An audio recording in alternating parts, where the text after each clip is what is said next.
Unacademy. Let's crack it. नमस्कार दोस्तों, मैं भरत राय आपका पाथफाइंडर के इस चैनल पर स्वागत करता हूं। तो दोस्तों, अभी हाल में ही एक बहुत बड़ी न्यूज सुनने में आ रही है दैट नासा, जो कि यूएसए की स्पेस एजेंसी है, इट में spend up to $1 billion on international space station. But किस लिए? तो उसको डिस्ट्रॉय करने के लिए। तो जी हाँ, आपने सही सुना, उसको डिस्ट्रॉय करने के लिए नासा $1 बिलियन स्पेंड करेगा इंटरनेशनल स्पेस स्टेशन पे। और नासा के उसी के साथ एक और न्यूज आ रही है that NASA plans to retire the international space station by 2031 by crashing it into the Pacific Ocean. तो नासा का प्लान ये है दैट 2031 तक they want to retire the international space station, क्योंकि अब इसकी लाइफ स्पैन खत्म हो रही है, by crashing it into the Pacific Ocean. तो हम इस न्यूज के बारे में देखेंगे, हम थोड़ा देखेंगे दैट इंटरनेशनल स्पेस स्टेशन क्या है और क्यों नासा इसको डिस्ट्रॉय करना चाहता है और क्या तरीके से उसको ये डिस्ट्रॉय करेगा। उसके पहले मैं आपको बता दूं कि अगर आप हमारे साथ जुड़ना चाहते हैं अनअकैडमी ऑफलाइन सेंटर पे, तो प्रयागराज में हमारे सेंटर्स खुल चुके हैं। आप अपनी आईएएस की जर्नी वहां पे स्टार्ट कर सकते हैं। बैचेस 2025-26 के लिए स्टार्ट हो चुके हैं वहां पे, और क्लासेस स्टार्ट हो जाएंगी दिसंबर 2015 से। पहले 100 स्टूडेंट्स को 40% ऑफ मिलेगा अगर आप 30 नवंबर के पहले एनरोल कर लेते हैं। और अगर आपको अधिक जानकारी चाहिए तो यहाँ पे ये कॉन्टैक्ट नंबर है, इस पे आप और भी ज्यादा अपनी जानकारी को पूरी कर सकते हैं। साथ ही साथ आपको बता दें कि हमारे दिल्ली में मुखर्जी नगर और करोल बाग के ऑफलाइन सेंटर से अगर आप जुड़ना चाहते हैं तो बैचेज यहाँ पे 30 नवंबर से स्टार्ट होने वाली है, 2025-26 की बैचेज। और अगर आप हमारा कोड यूज करते हैं BR10, तो आपको 10% इंस्टेंट डिस्काउंट मिल जाएगा। और अगर आप 30 नवंबर से पहले इनरोल करते हैं तो you can get additional up to 35% off. साथ ही साथ आपको वीडियो की लिंक में एक गूगल फॉर्म मिल जाएगा, उस गूगल फॉर्म को आप भरें। अगर आपको एडमिशन लेना है तो उस गूगल फॉर्म को भरिएगा, तो आपको पता चलेगा कि उसमें क्या क्या क्वेरीज हैं। आप उनको भरेंगे तो आपकी सारी क्वेरीज पूरी कर दी जाएंगी। इसके साथ आपको एक टेलीग्राम चैनल का लिंक मिल जाएगा। टेलीग्राम चैनल के लिंक में आप हमसे जुड़ सकते हैं और वहां पे आपको नोट्स और वीडियोस की जानकारी मिल जाएगी। तो चलिए अब शुरू करते हैं अपने इस लेक्चर को। तो हम देखते हैं कि इंटरनेशनल स्पेस स्टेशन क्या है। सबसे पहले तो हम ये देखेंगे कि इंटरनेशनल स्पेस स्टेशन है क्या।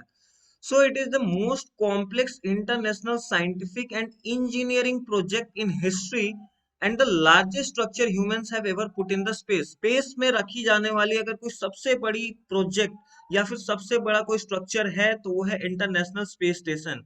और ये स्पेस स्टेशन होता किस लिए है? एक लेबोरेटरी है ये for new technologies and observation platforms for astronomical, environmental and geological research. Astronomical researches करनी है, कहीं पे कोई लाइट आती दिख रही है आपको डिस्टेंट प्लेनेट से, या फिर आपको कोई इवेंट होते हुए दिख रहा है, फॉर एग्जांपल ब्लैक होल्स वगैरह हो गए, उनकी इवेंट्स होते हुए दिख रही हैं, या दो स्टार्स एक दूसरे के साथ मिल रहे हैं, वो इवेंट्स देखनी है।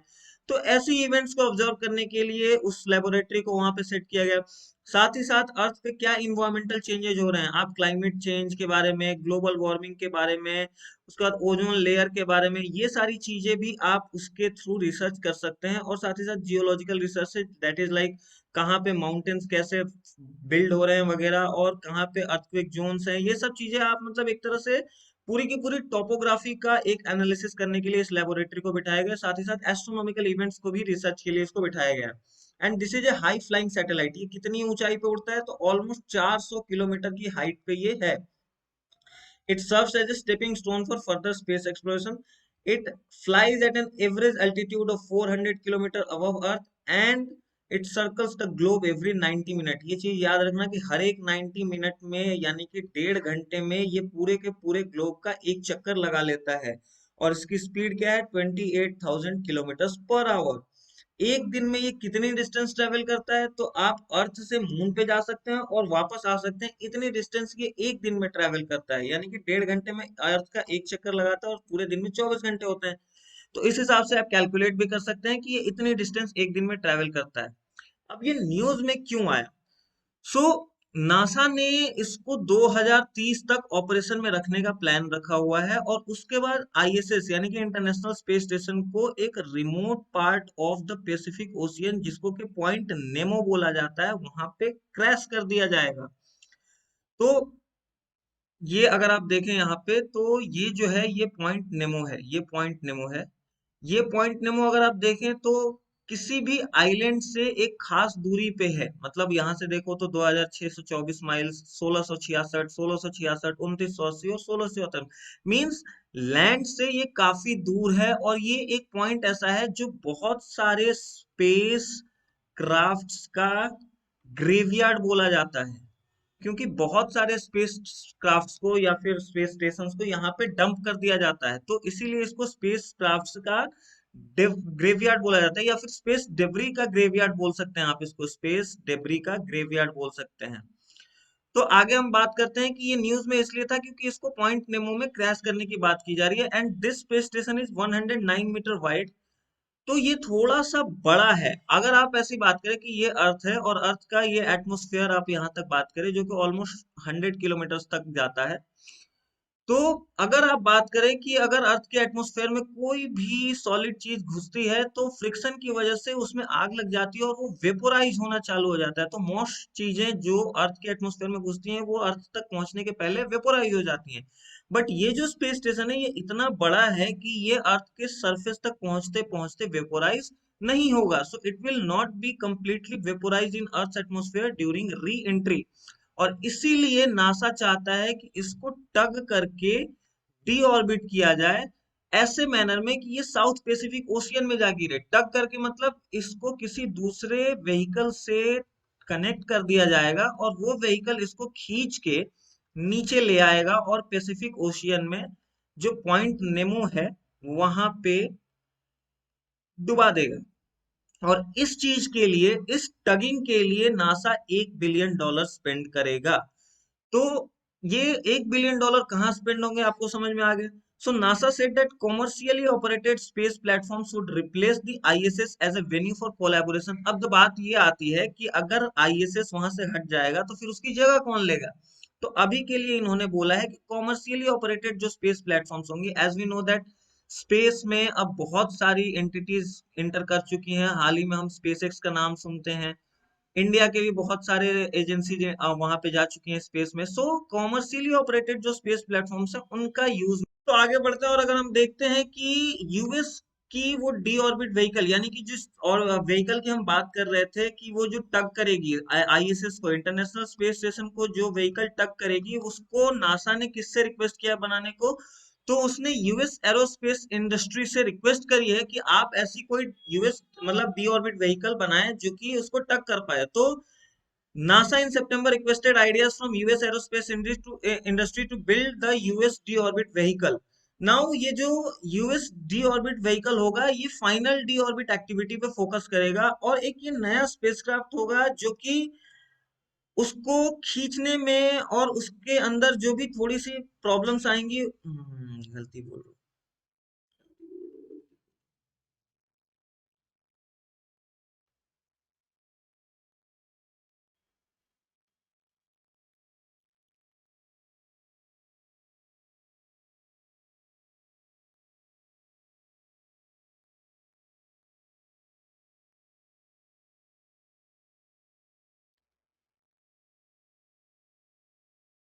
तो आगे बढ़ते हैं और हम देखते हैं कि वो डी ऑर्बिट व्हीकल कौन सा होगा जो कि एक्चुअली आईएसएस को टग करके और स्पेसिफिक ओशियन के पॉइंट नेमो में आके डुबा दे।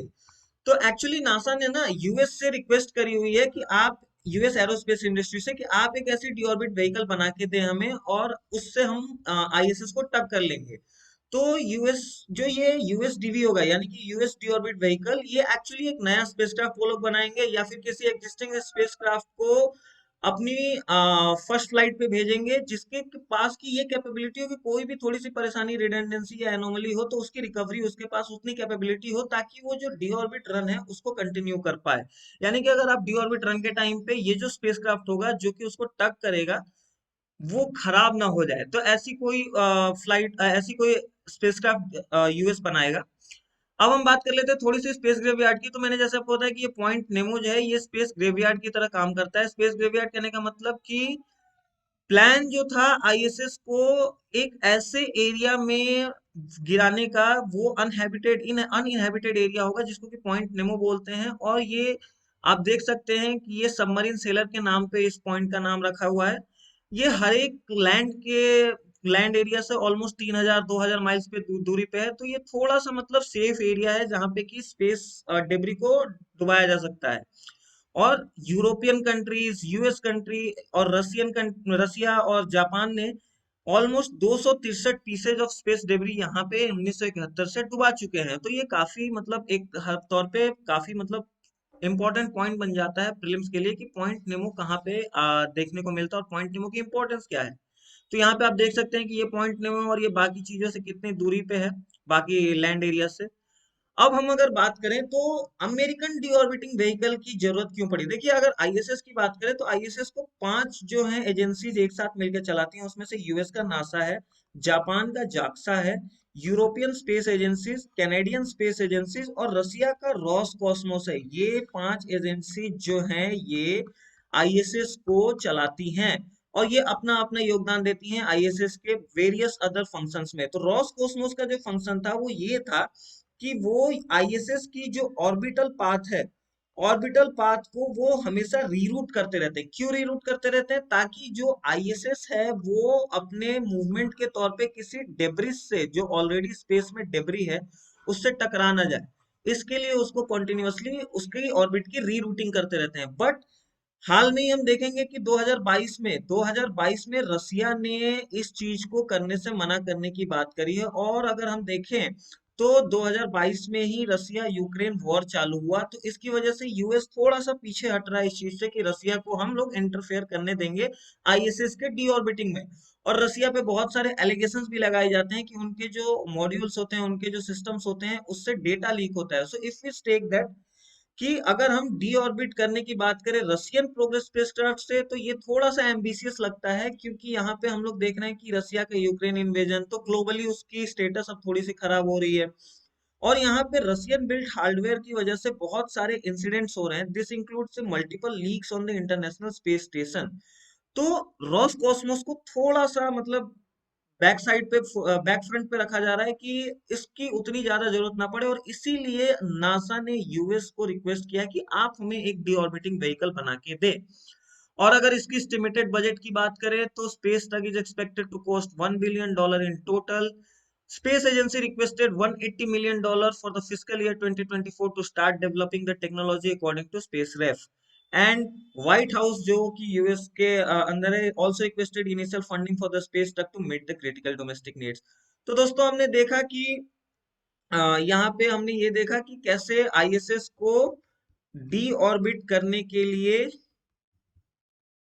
टगिंग व्हीकल बनाया जा रहा है यूएस द्वारा। और वो टगिंग व्हीकल यूएस द्वारा क्यों बनाया जा रहा है, उसका बजट क्या है, 2031 तक स्पेस स्टेशन रिटायर होने वाला है, स्पेस स्टेशन किस काम में आता है, कौन कौन सी एजेंसी जिसको चलाती है, ये सारी चीजें हमने देखी। और मैं आपको फिर से बोलूंगा कि हमारे वीडियो की लिंक में एक गूगल फॉर्म मिलता है, उस गूगल फॉर्म को आप भरें। और अगर आपको एडमिशन लेना है तो आप उस गूगल फॉर्म को जरूर से भरें ताकि हमें पता चल पाए कि आपको क्या क्या नीड है, आप कहाँ से स्टार्ट करना चाहते हैं, कैसे आगे बढ़ना चाहते हैं। और आप यूपीएससी के साथ, यूपीएससी की जर्नी में अनअकैडमी के साथ अपनी प्रिपरेशन को एक स्टेप फर्दर ले जा सकते हैं। आप मेरा कोड जरूर यूज करें BR10, इससे आपको 10% इंस्टेंट डिस्काउंट मिल जाएगा। तो मिलते हैं फिर कल नए न्यूज के साथ, तब तक के लिए धन्यवाद। जय Hind. Unacademy. Let's crack it.